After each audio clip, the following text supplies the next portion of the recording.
to go ahead and begin. It is 6 p.m. Thank you for logging in with us tonight. I just want to do a few quick introductions before we dive into our work for the evening. My name is Giovanna James, and I am the lead counselor here at Plano Senior High School. Joining me tonight, and I'm going to be monitoring the chat and facilitating as we go through the financial aid presentation this evening.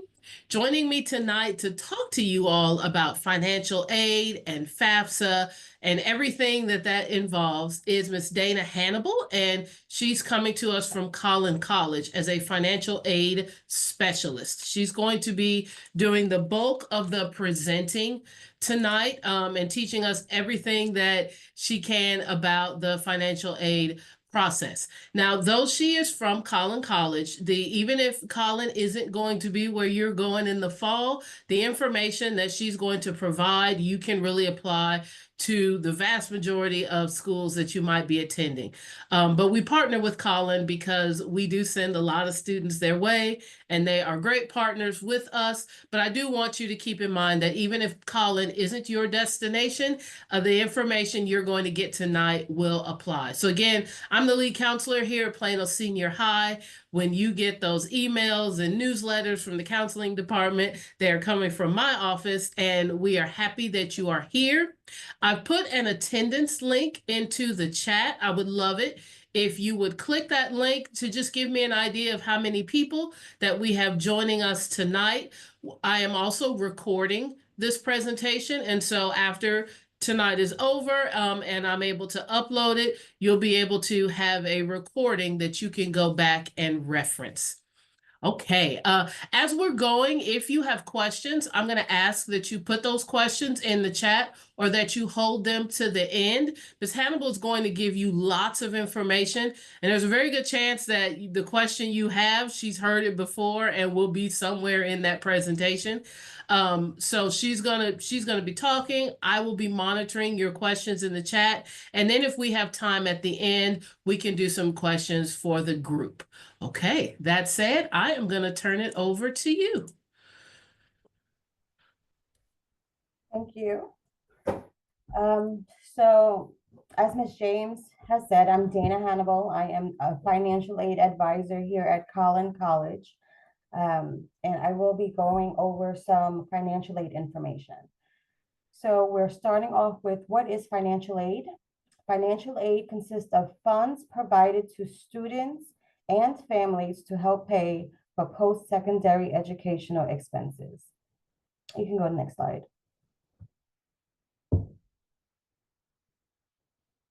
How is the student's eligibility determined? Eligibility for federal financial aid is determined by a number of factors established by Congress. They are, you need to be a U.S. citizen or eligible non-citizen. You have to be enrolled as a regular student in an eligible program.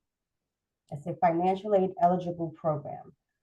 You need to have a high school diploma or GED or alternative. Even if you are a student who got a diploma overseas, you still will need that information and put it on the FAFSA application. You need to maintain satisfactory academic progress, which means a student needs to maintain, it depends on the school. At Collin here, you need to maintain a 2.0 grade point average or a 67% completion rate.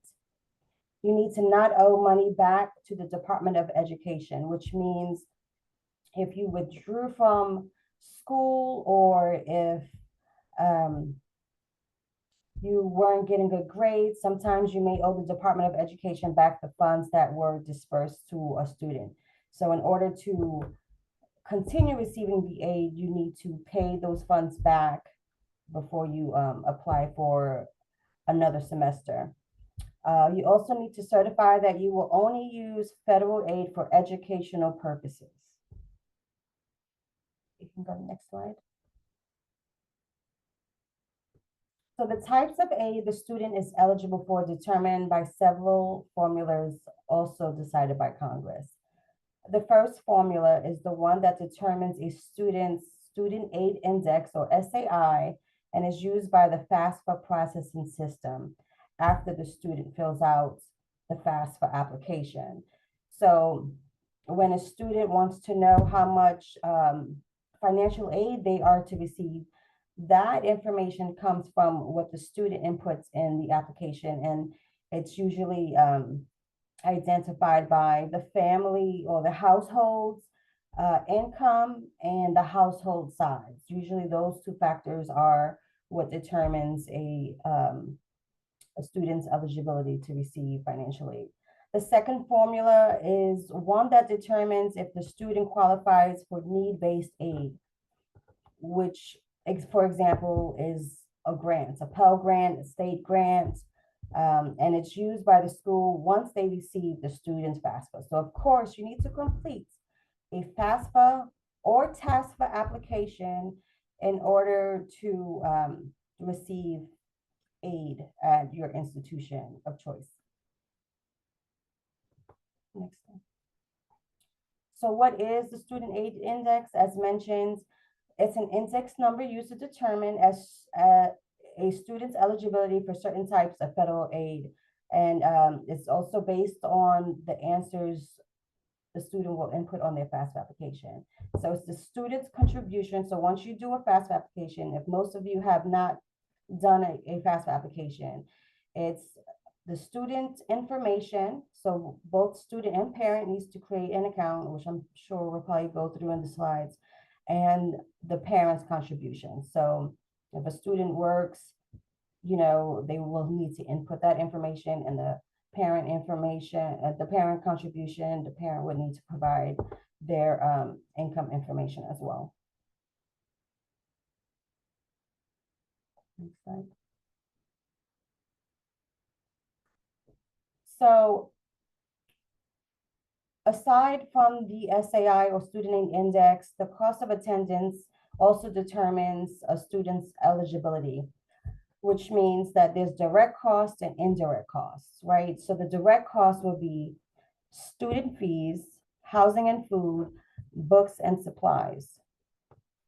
Indirect costs are transportation, miscellaneous, or personal expenses. So all this is determined upon the institution's the student's eligibility for the institution to grant the student those funds that they are able to get for that semester.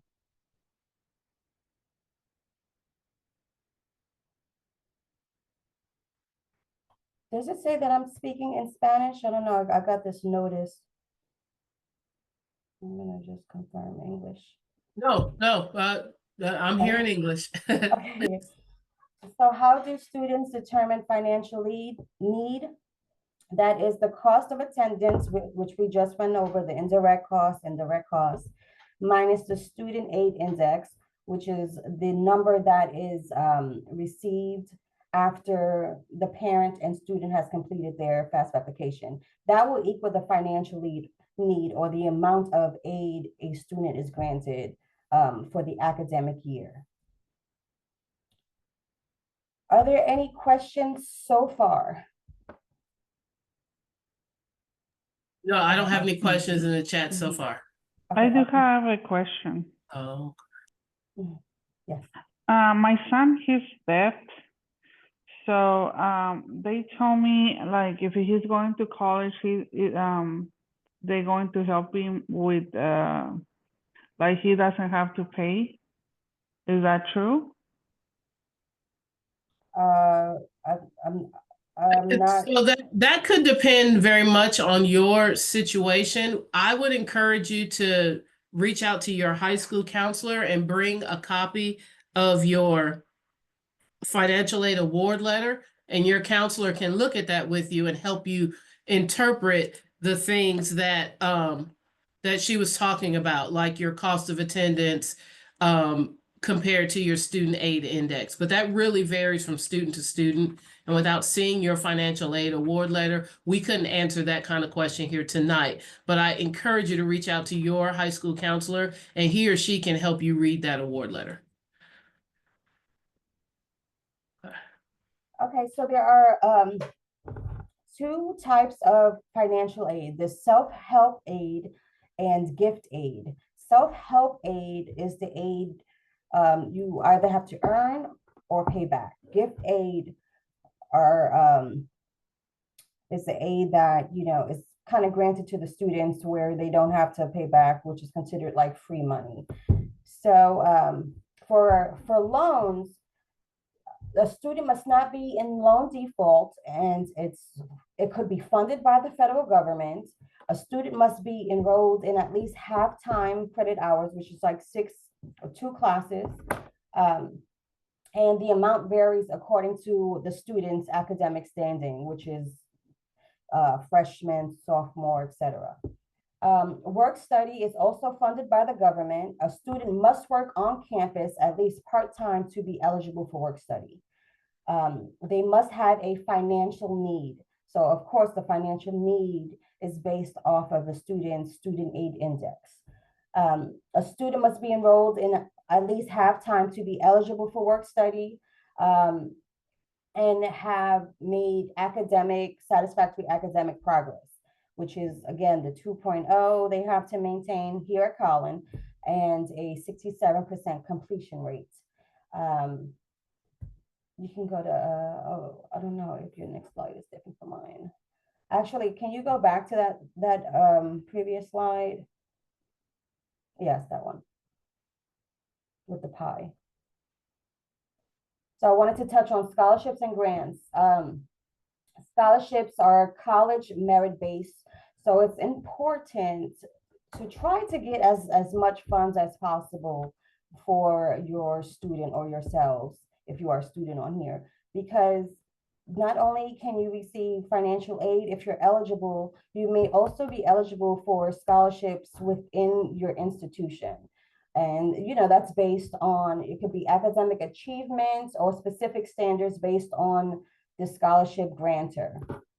Again, apply for institutional scholarships as the application becomes available. So always look out for your institution's scholarship application.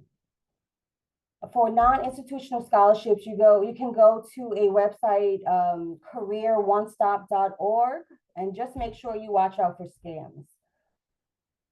Another type of financial aid will be grants.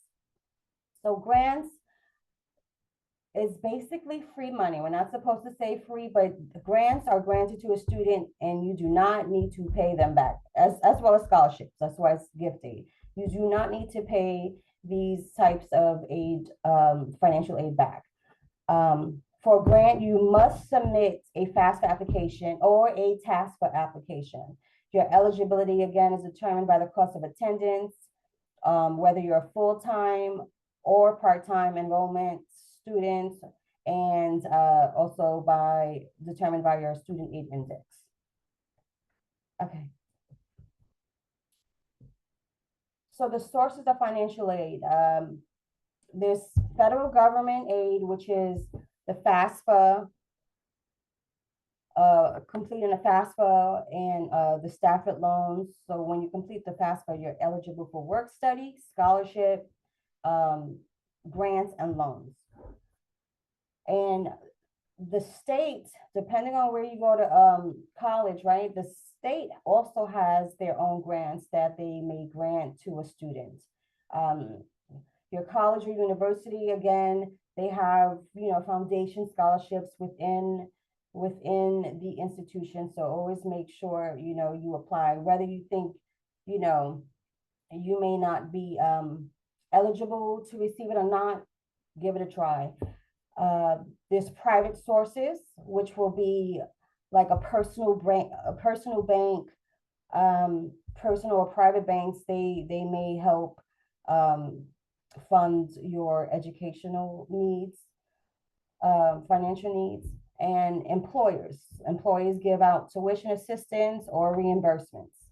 So reach out wherever you can to maximize your financial potential. Okay.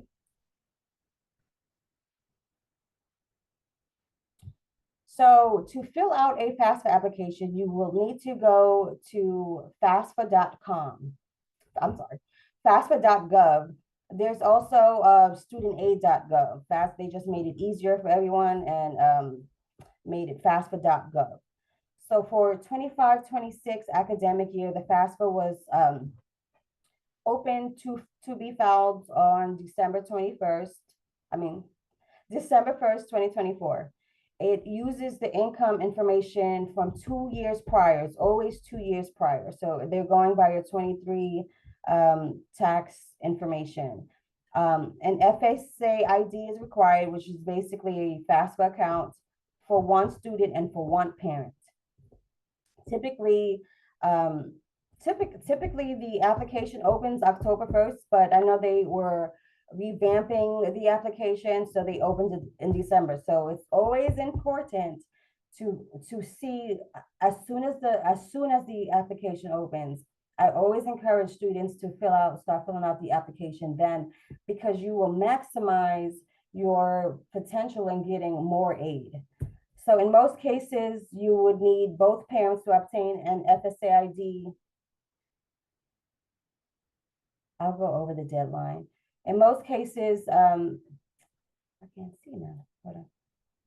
You would need both parents to obtain a FAFSA ID if the parents file taxes as married filing separately. Okay. There's a couple questions I'd like to kind of Good. address out Okay. loud because I think they apply to lots of people. One of them is, does FAFSA have a deadline? And technically it does. And while we definitely do encourage you to file early, I don't want you to feel like it's too late. The majority of our audience is probably the parents and students who are seniors. You still have time to complete the FAFSA, and it generally doesn't take very long at all. Each college will have on their website what their deadline is. Do you know what Collin's deadline for fall 2025 is? Okay, so that's the thing.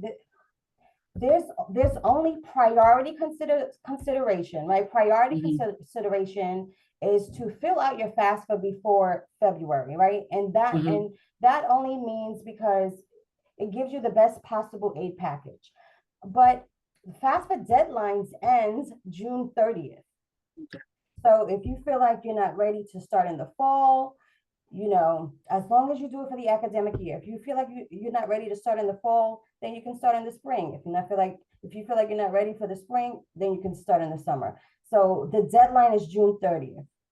But like she said, you don't necessarily want to wait because schools are already giving out financial aid. And so you don't want to wait. And it could delay you being able to register for classes, because if you waited till June 30th, I know at Collin and at a lot of other schools, they're already registering students for fall 2025 classes. So you might miss getting into classes you want. So we're not too late. You definitely still have time, which is why we wanted to do one last session here at the end of March, but you don't want to wait too much longer. And then there's one more question I want to answer out loud before I have you keep going. And it was a question about a single parent. Does the single parent need both parents? And it's really about the taxes. Is that correct? Yeah, the single parent does not need both parents, especially if you filed single or had a household. But if you were, what she was referring to is if you're married filing jointly, then you would need both parents, but both parents would be on the taxes anyway. So like it depends on, to me, what I've seen, because this is not for everyone, right? Like it depends on the lack of information provided by one parent. If they feel like that one parent didn't provide enough information, they will ask for the second parent to fill out the application form. So that's why it's in most cases you need both parents, but it depends on what is filled out on the FAFSA form. Every application, is not a one size fit all for. And it really is very user friendly. I've done the FAFSA for this year. I have a student myself, and we've done it, and it walks you through and asks you the questions that lead you into what you're going to need. And if you need to save it and come back later, you can do that too. Okay, we're going to keep going.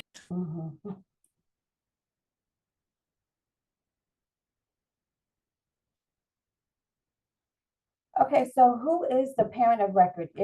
So this is probably the information that most people on here would like to know. If the student's biological parents are married, student uses information for both parents. If parents are separated or divorced, student uses the parent who contributed the most financially for 12 months immediately preceding the filing of FAFSA. So that really just means, where has the student lived the most in the past 12 months? Regardless of who they live with, that parent will need to go in the FAFSA. The parent above has remarried. The student will use the information for that parent and the parent's new spouse or partner.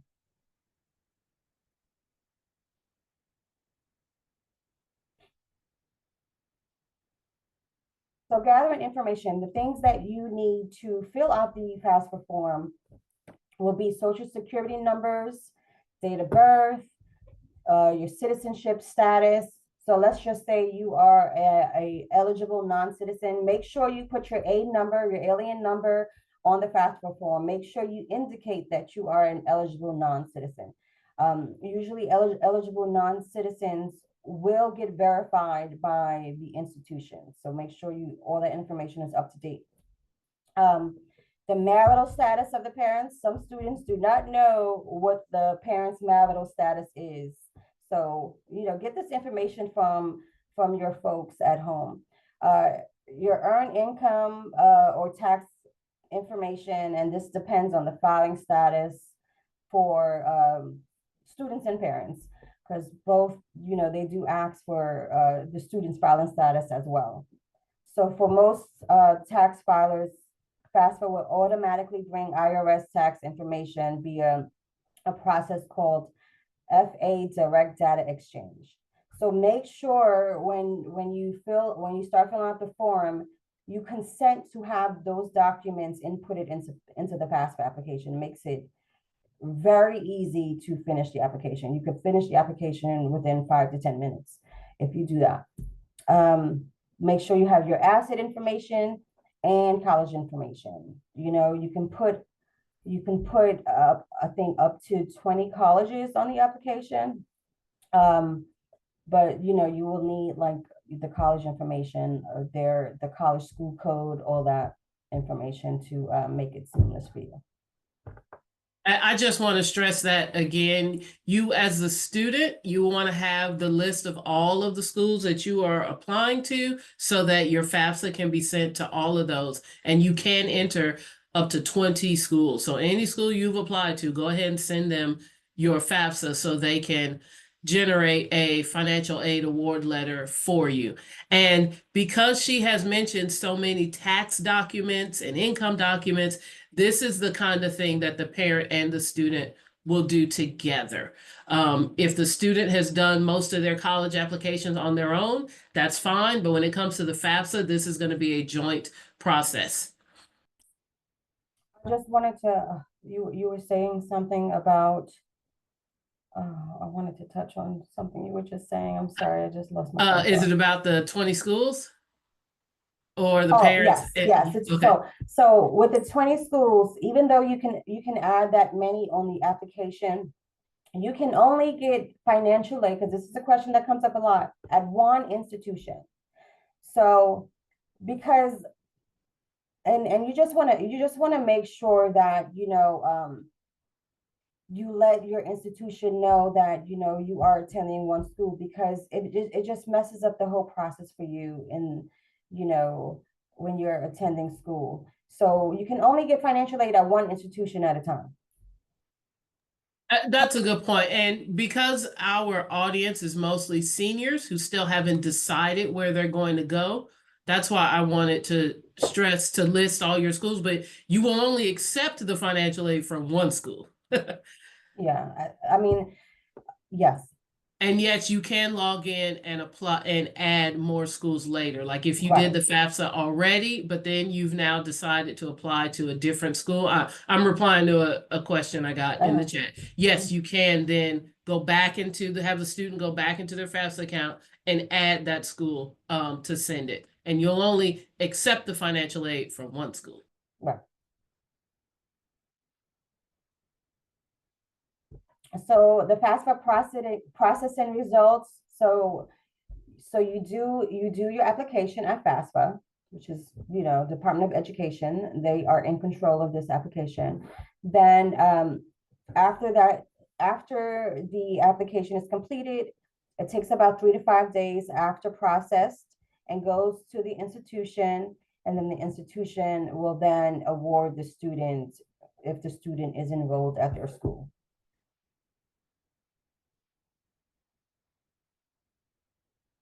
So there are usually special and unusual circumstances for students, which means, sometimes a parent is not around to have their information documented on a FAFSA application. And so this means you would be labeled as an independent student to FAFSA, but you would have to submit documentation to the institution of your choice to explain your circumstance. So it's important to go to the financial aid office. I'm sure you'll probably get a notice from the financial aid office of your school of choice, wanting you to submit an explanation, and that will be reviewed by academic advisors, and the decisions are final and cannot be appealed. I think on the next slide, I think we go over certain unusual circumstances. So it would be a parent or spouse death and a loss of employment, because obviously, since we go 2 years back, right, your employment situation may change as of today. So that would be considered an unusual circumstance. So let's say, 2 years ago, your income was higher than it is now. So that would be considered an unusual circumstance. Unusual uncovered medical expenses or dental expenses, extraordinary dependent care, divorce. A student cannot obtain, because, okay, divorce is also a big one, because maybe 2 years ago, the parents filed jointly, but today they're divorced. So that is an unusual circumstance that, the financial aid department could, assist you with in possibly getting, more financial aid than what the Department of Education has granted you. So a student cannot obtain parental information. So if, like, a parent is probably, in jail, or, they don't talk to the parent. But, usually unusual circumstances are not just like given to the student like that. You have to have supporting documentation, and like it will be reviewed by, a committee to decide whether you are eligible to receive more funds or not. Any questions about this? If you have some of these unusual circumstances that you feel like are beyond what's just on the FAFSA, my recommendation is to reach out to the financial aid office of the school you're applying to. Would you agree with that, or do you have different advice? I do agree with that. Okay. So if you've got some of these circumstances and you feel like after you completed the FAFSA or the TASFA, it really did not give you the opportunity to communicate that, then go to the website of the school you're applying to and look for their contact information for a financial aid officer, and they can help you. But it's also important to fully submit the form, right? So Oh yeah, do that first. Right. Yeah.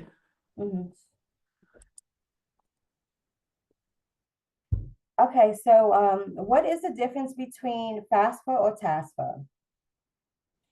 FAFSA is granted to U.S. citizens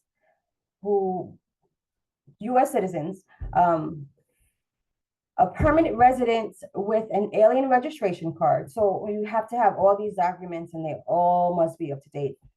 Conditional permanent resident with visa type, eligible non-citizen with an arrival departure record, I-94, showing one of the following. You must be a refugee, asylum granted, parolee, or Cuban, Haitian entrant. Now, a TASPA, which I'll go over briefly also. TASPA are students who are classified as Texas residents but not eligible to apply for financial aid. So if you are not a U.S. citizen or an eligible non-citizen, you can fill out a TASPA form. So you must have graduated or will graduate from a Texas high school or receive GED certificate in Texas, have lived in Texas for 3 years leading up to graduation from high school or receiving GED, live or will have lived in Texas for 12 months prior to starting college, or signed an affidavit stating student has filed or will file an application to become a permanent resident at the earliest opportunity. If there is a walkthrough on the TASPA website to see if you're eligible to fill out that document. If you have a social security number, 9 times out of 10, and if you're not like an employee and you're not here for employment purposes, you can fill out a FAFSA form. Okay, let's continue. So as stated, students are classified as Texas residents, but are not eligible. I'm going to interject because I want everybody to hear this. You do not do them both. It is one or the other.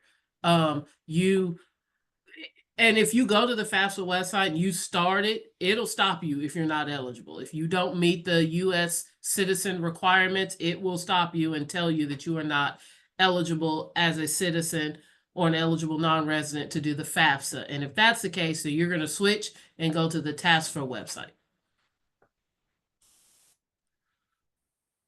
So students that are classified as Texas residents but are not eligible to apply for federal financial aid using FAFSA may be eligible to complete the TASFA application. Generally speaking, these students do not meet the definition of citizen or eligible non-citizen. The following are state financial aid programs that TASFA students may be eligible for. So basically, you're eligible for a state grant. It depends on the institution. I know at Collin, students receive $2,000 per semester to attend our school if you're TASFA eligible.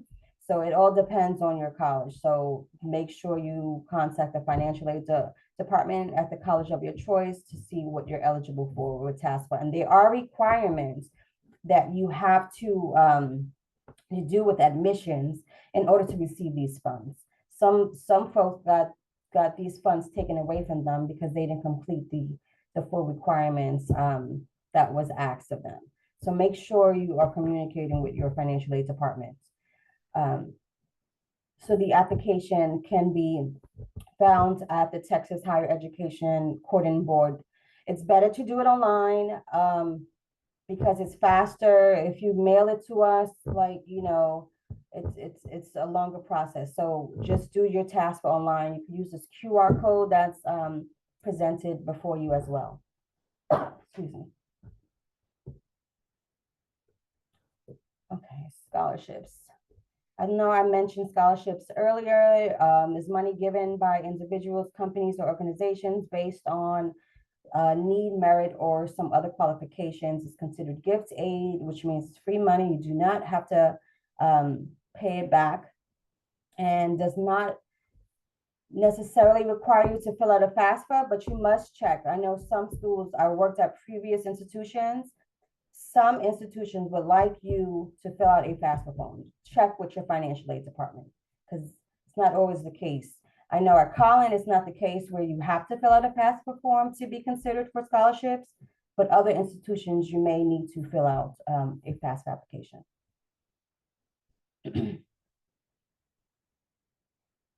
Oh, so that concludes my presentation. Are there any questions that needs to be answered?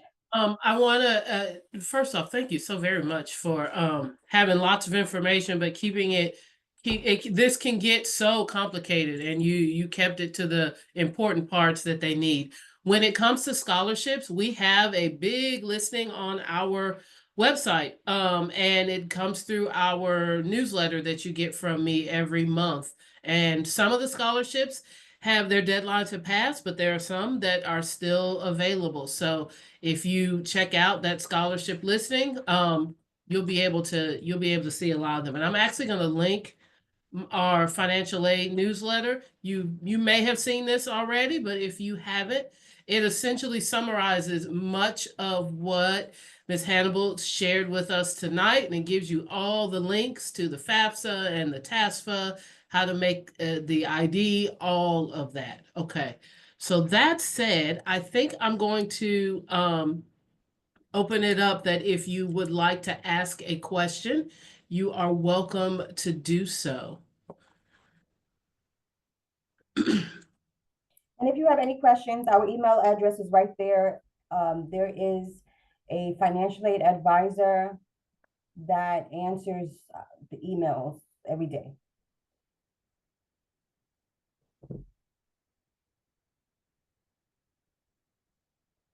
And like I said before, I want to stress it's not too late. I know that as we're moving into April, some deadlines may be passing, but you still have time to do your FAFSA or your TASFA.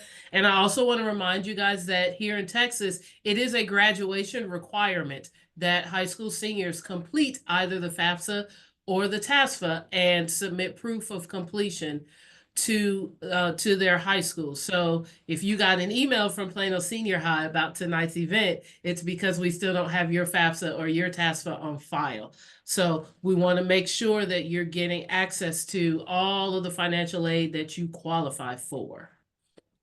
And if you already have filled out your application and you didn't put that you graduated high school, because we've been seeing this as well, because I know it's required in Texas, but make sure you still put the school and the year you are graduating, because that will delay your chances of getting packaged at a timely manner. So if you finish, make sure everything is completed, so there are no disruptions in packaging your aid for the fall. I'm gonna hang out here just a little longer. I see a message down there. Do we need to do anything after applying to graduate? Do you need to do any other? I need you to pass all your classes. Yeah, that's great. After the student completes the FAFSA or the TASFA, they're going to go into their schooling's account, and there's a place there where they can upload their proof. And if they're not sure how to do it, have them stop by the counseling office. It takes 3 minutes. Perfect. Thank you. Mm-hmm. What percent of students get? That question varies greatly. It depends on where you're going. Each school's a little different. Some schools, a large percentage of students get some type of aid. Some schools, maybe not as many. What really matters is you doing the FAFSA and finding out what you qualify for, versus what everybody else qualifies for.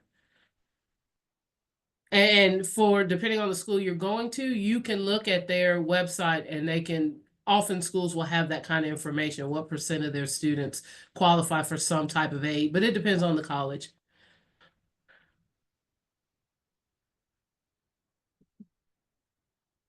Okay. Okay, I got a question. The question came to, it's about if the student does not live with you. So I would like your help with this one, Dana. The person is asking me, my son lives with his ex-wife. Do I need to submit the FAFSA? Which parent should submit in the case of a student who doesn't live with both? The student who has them at least most of the year, Okay, who's providing for them. okay. So So the parent who, so are you guys divorced or not married? Is that right?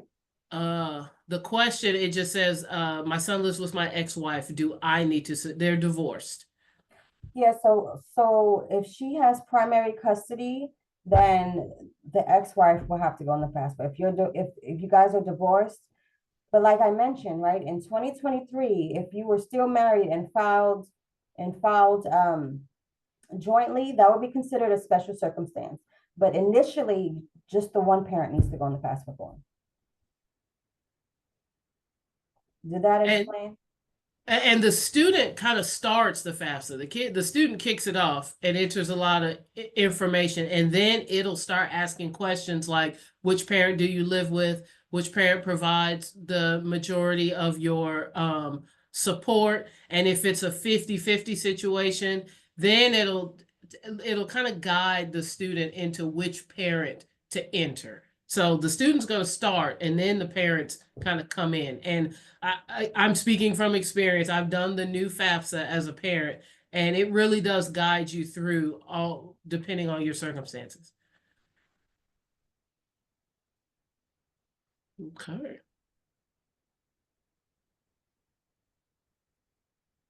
You are welcome. I hope we gave you, like, you can always reach out to any institution's financial aid department if you have any questions whatsoever. Every institution is not the same. So, it's Yes. important to get Mhm. that information from the institution of your choice. Mhm. So some people are sending me direct messages. That's why I'm answering questions y'all don't Oh, see. It's because they're sending it to me directly, which is fine. I'm gonna type this answer directly to this person. Let's see. So this, just to clarify, a parent doing the FAFSA right now, it's going to be based on the 2023 income tax statement, correct? yes, Okay. correct.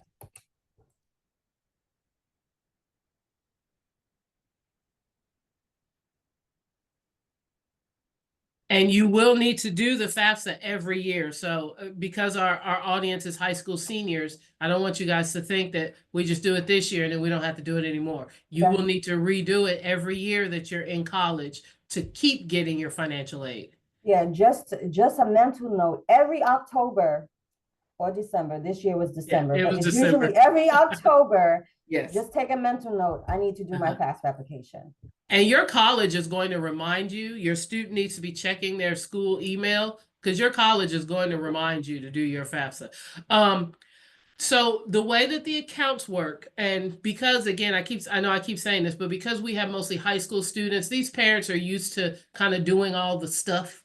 The way that the accounts work for FAFSA is the student is going to have an account and the parent's going to have an account. So if you have multiple children, your account will be good for, you can link all of your children. Even if you decide to go back to school later on and you need financial aid as an adult, you'll use that account. So your student will have an account and then you'll have an account, and whichever children you're a contributor for, whether it's this child or others that come along, you will still use your FSA ID for that. You can only use one account, yes. But yes. So the next question is, do you have to pay back FAFSA? So this is the part where it gets confusing. So the FAFSA stands for Free Application for Federal Student Aid. And that aid could be one of several things. I encourage you, I'm going to link my newsletter again, because it is the very first topic on my newsletter that breaks down the types of aid. And so if you choose a loan, then yes, you have to pay that back when you are no longer attending school. But if you get a scholarship or a grant, that the free money that Dana mentioned, those things you do not have to pay back. So the FAFSA is going to qualify you for multiple things. The one you choose to accept will determine whether you pay it back or not. Okay. That's not really a question. All right. I think we're doing good. I think we're winding down. And thank you again for logging in and sharing your experience. You mentioned other schools. Where else have you done financial aid before? In Virginia. Okay. I thought I could hear some back east in your voice a Yes, little bit. I am back east. Yes. Okay. So and I worked at 3 different schools, so every institution is not the same. So it's important to know the financial aid requirements for each institution. Okay. All right. So go to those websites. They've all got a financial aid section on their website for the schools that you're interested in, the school you're planning to attend. Go to those websites and start reading. And I cannot stress enough, reach out to your high school counselor, whether you're a Plano senior student or you're a student from East or West. Your counselors, we do more than just change schedules. We make sure that we stay up to date on these things and can help you. And if you have a question that we don't know the answer to, we reach out to our partners at places like Collin College to help get those answers for you. All right, I think that I am going to conclude our time here together. Thank you all for logging in, and thank you for presenting with us. Thank you, guys. You are very welcome. We really value our partnership with Collin College, and so I appreciate it. I'm glad I'm here to help. All right. All You right. guys have a great night. Good night.